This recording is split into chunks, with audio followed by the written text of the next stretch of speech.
Kepergok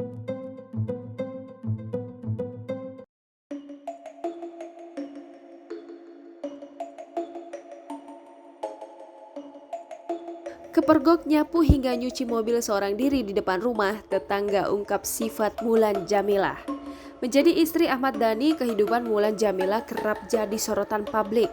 Alih-alih hidup bak permaisuri usai dinikahi Ahmad Dhani, Mulan Jameela justru kini sibuk bekerja menjadi anggota DPR RI.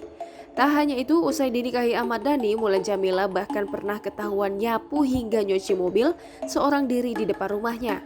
Sebagaimana diketahui, Mulan Jameela memang sempat menghebohkan publik usai memilih diperistri Ahmad Dhani yang notabene mantan suami dari rekan duetnya yakni Maya Estianty. Tak cukup sampai di situ, Mulan bahkan disebut-sebut sebagai orang ketiga alias pelakor di balik kandasnya hubungan Maya dan Dhani. Meski begitu, biduk rumah tangga yang dijalani Mulan dengan Ahmad Dhani sampai sekarang masih bertahan. Menjadi istri seorang Ahmad Dhani yang bergelimang harta, Mulan Jameela rupanya tak serta-merta bermalas-malasan. Melansir dari nova.id, usai melahirkan buah hati pertamanya dengan Ahmad Dhani pada 27 Februari 2010 silam, Mulan sudah mulai beraktivitas.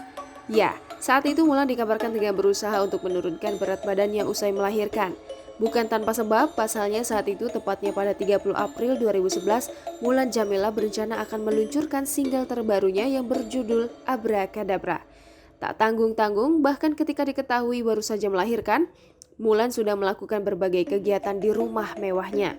Fakta tersebut bahkan dibeberkan sendiri oleh tetangga Mulan yang tinggal tak jauh dari kediamannya. Ya, menurut salah seorang tetangganya, sang penyanyi pernah kepergok tengah menyapu dengan santainya. Ia juga pernah kedapatan mencuci mobilnya sendiri, meski terdapat pembantu dan supir yang sudah disediakan. Menurut penuturan sang tetangga, Mulan tipikal orang yang ngotot saat memiliki tujuan atau keinginan.